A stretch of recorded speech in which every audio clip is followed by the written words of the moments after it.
ये वायनाड और रायबरेली का मुद्दा नहीं सुलझता है। मैं आता हूँ अध्यक्ष जी आपके पास, लेकिन अभी भी समस्या सुलझी नहीं है। रायबरेली से अगर इस्तीफा दे देंगे जी, पहले तो जीत लें, जीतने के बाद मान लो उन्होंने इस्तीफा दिया तो ये भी हो जाएगा कि उत्तराधिकारी कौन, क्योंकि असली सीट तो मुझे लगता है वायनाड के मुकाबले रायबरेली ही है। एक दूसरा, अगर वो इस्तीफा दे देंगे और प्रियंका वहाँ से लड़ेंगी तो समस्या ही खड़ी हो जाएगी कि मतलब क्या घरेलू समझ रखा है कि जब जब मर्जी तब जीतो इस्तीफा दो, जीतो इस्तीफा, तो ये भी एक बड़ा संकट वहाँ पे खड़ा रहेगा। सतीश जी, सर क्या माहौल बना है? अब ये सब पूरी तस्वीर थोड़ी साफ हो गई है। उत्तर प्रदेश में बड़ी सीटों में तो साफ है, निचले में पता नहीं कब कौन कहाँ पलट जाए, किसको टिकट कट जाए, और तीसरे चरण से पहले मूड क्या है?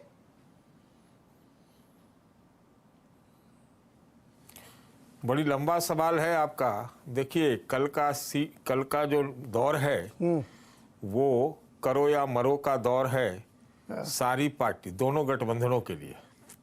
भारतीय जनता पार्टी के लिए भी करो या मरो वाला ये राउंड है, निर्णायक है। सबसे निर्णायक इस चुनाव का कल है मेरे हिसाब से, क्योंकि कल वाली जो सीटें हैं उसमें से 10, 1, 11 को छोड़ दीजिए तो सारी की सारी भारतीय जनता पार्टी और उसके साथ थी।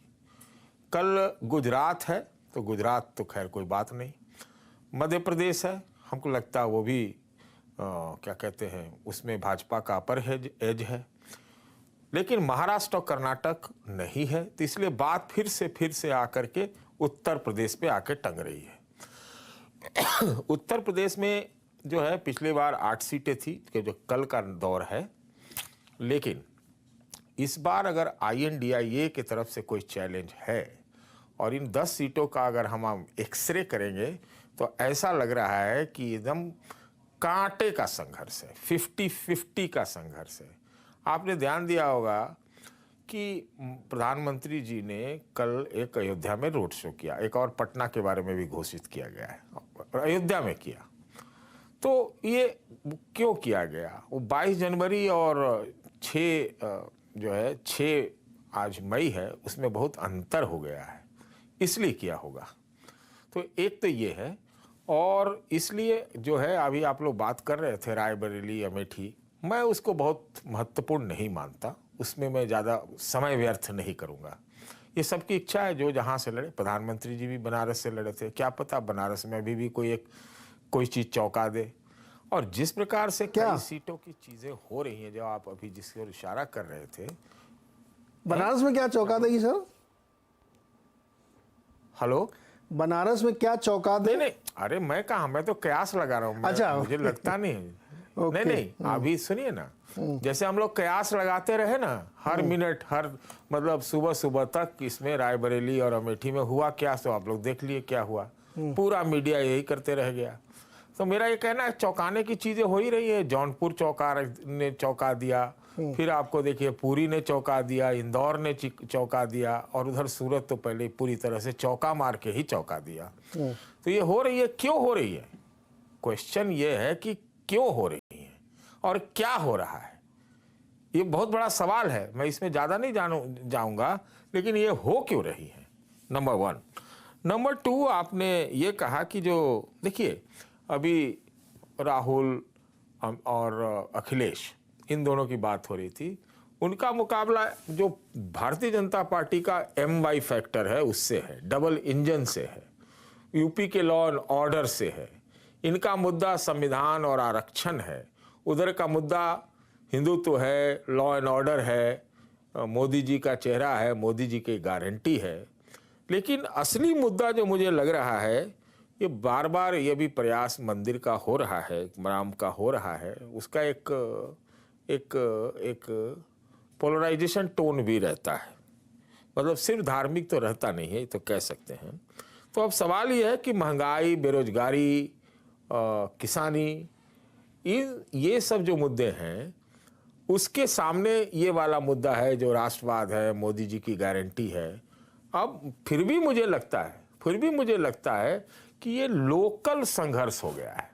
ये जो दिल्ली वाला मुद्दा है, जो मीडिया वाला मुद्दा है, वो उतना मुझे क्यों न क्यों इतना प्रभावी नहीं लग रहा है। होता तो है ही, जब है देश में है तो क्यों नहीं, लेकिन यही मुख्य प्रभावी होगा ऐसा मुझे लग नहीं रहा है। तो मुझे लगता है ये सीट टू सीट कंटेस्ट है और कैंडिडेट टू कैंडिडेट कंटेस्ट है, जो ज्यादा इस भीषण गर्मी में वोटिंग करा ले गया, अब जिनकी पीडीए बोलते हैं ना, पीडीए वाले करा गए या अरे पीडीए बहुत भ्रामक है सर, करा गए, इस पर निर्भर करेगा। सतीश जी पीडीए बहुत भ्रामक है। अखिलेश जी ने खुद ही उसकी 6-7 डेफिनेशन बता दिया है। अब पता नहीं कौन वाला पीडीए चले, ए से वो बहुत कुछ बताते रहते हैं। नहीं देखिए नहीं पीडीए का सीधा सीधा मतलब है ना, इसमें हम लोग बता दे रहे हैं, इसमें क्या है, इसमें कोई जो पीडीए वो कह रहे हैं वही राहुल गांधी जाति जनगणना कह रहे हैं, वही नीतीश जी कहते थे कि ये है कि जो मेजॉरिटी जो यहाँ पॉपुलेशन है 70, 80, 90 तक अब तो चला गया है जी, कि वो वोट बैंक है, वो वोटर्स हैं जो ओबीसी है, एमबीसी है, एससी एसटी है, यही है अलग अलग रूप में। और क्या है जिसको मोदी जी ने 4 भाग में बांटा है। मोदी जी ने कहा कि भाई गरीब अमीर होता है, 2 और लिया था महिला युवा, तो अब सबका अपना अपना वो डेफिनेशन है, लेकिन मोटी बात तो ही वोटी बैंक वाली है ना। तो इसमें अखिलेश जी और फलाना जी ठिकाना सतीश जी एक चीज बताइए मुझे, सतीश सर अरे सतीश जी सुनो ना एक मिनट, बताओ सर। हर बार के चुनाव में जातीय समीकरण बनते हैं कि धनंजय की पत्नी के टिकट काट दो, वहां से चौधरी पटेल उतार दो, पटेल वोट कटेंगे तो भाजपा वाले को फायदा हो जाएगा, हरीश द्विवेदी के खिलाफ उदय शंकर मिश्रा काट दो तो ब्राह्मण, ये सब हर चुनाव में होता है। इस चुनाव में कोई नया हो नहीं रहा है, ये तो हर बार ही होता है कि इनका काटो उनका काटो, ये जाति बढ़ाओ वो कम, ये सब समीकरण लगते हैं। आप ये कह रहे हैं कि चुनाव लोकल हो गया, क्यों आपको ऐसा लग रहा है? देखिए लोकल क्या हो रहा है ना, एक एज ए मैं वोटर मान लीजिए समझता हूं कि हम एक राष्ट्र के नाम पर, मोदी जी के नाम पर, स्टेबल सरकार के नाम पर, ये सब पर एक मेरे दिमाग में बात आएगी। दूसरा जो मेरे पास आएगी वो ये आएगी कि मैं बेरोजगारी है, हमको अवसर कहाँ मिलेगा, महंगाई कितनी है, और ये है वो है, और फिर वो जातीय समीकरण जो आप कह रहे हैं, मैं आपकी बात से सहमत नहीं हूँ। मुझे ऐसा लग रहा है ये जो कैंडिडेट बदलने वाला खेल है और इधर उधर करने वाली बात है, ये हमको इस बार बहुत ज्यादा लग रहा है। लोकसभा में इतना नहीं होता था, हमको ऐसा नहीं लगता था। और इसके लिए कौन सबसे ज्यादा, तो हमको लगता है फेरबदल रद्दोबदल अखिलेश ने किया यूपी में। हाँ। कभी ये कभी वो कभी वो, अब मायावती जी कर रही है। इतने लेवल पे नहीं हुआ। जब आपने पूछा कि लोकल क्यों है, तो मैं लोकल इसलिए कहता हूं, लोकल या candidate to candidate, constituency to constituency की एक ओवर राइडिंग अगर फैक्टर पूरे देश में या पूरा एक नहीं होता है तो चीजें लोकल हो जाती हैं। और लोकल में अब सब चीज होगा, वो जातीय भी होगा, वो महंगाई भी होगी, वो बेरोजगारी भी होगा, वो मंदिर भी होगा, इसमें मोदी जी का नाम भी होगा, योगी जी का क्या कहते हैं वो क्या बोलते हैं उसको, लॉ एंड ऑर्डर भी होगा, ये सब कुछ होगा। ये मिश्रण जब हो जाता है तो मिश्रण होने से मेरे ख्याल से, मेरे समझ में आता है कि वो चुनाव लोकल हो जाता है। अब वो देखेगा, मैं तो कह रहा हूं आपको, मैं आप उत्तर प्रदेश की बात कर रहे हैं, मैं बिहार की बात कर रहा हूं। बिहार की मैं बात कह देता हूं, वहां ज्यादा मुझे समझ में आती है।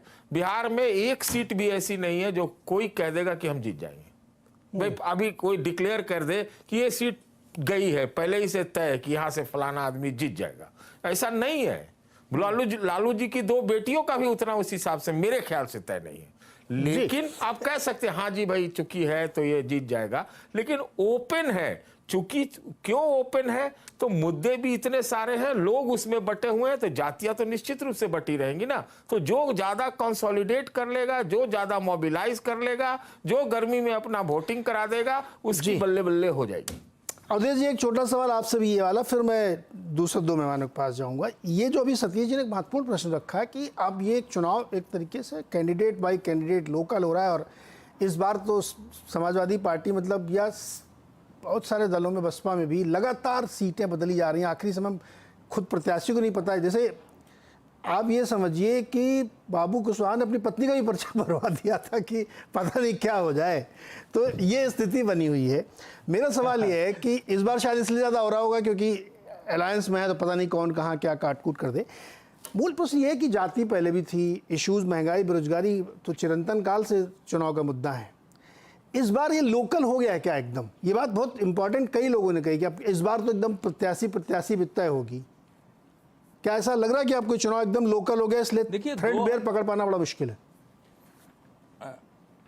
नहीं, आपको 2000 जब से नरेंद्र मोदी राष्ट्रीय राजनीति में आए हैं, 2014 और 2019 के चुनाव से तुलना करें तो वो दोनों एक नेशनल चुनाव की तरह था। एक बिल्कुल 100% राष्ट्रीय चुनाव था। कुछ तो होते ही हैं लोकल पर।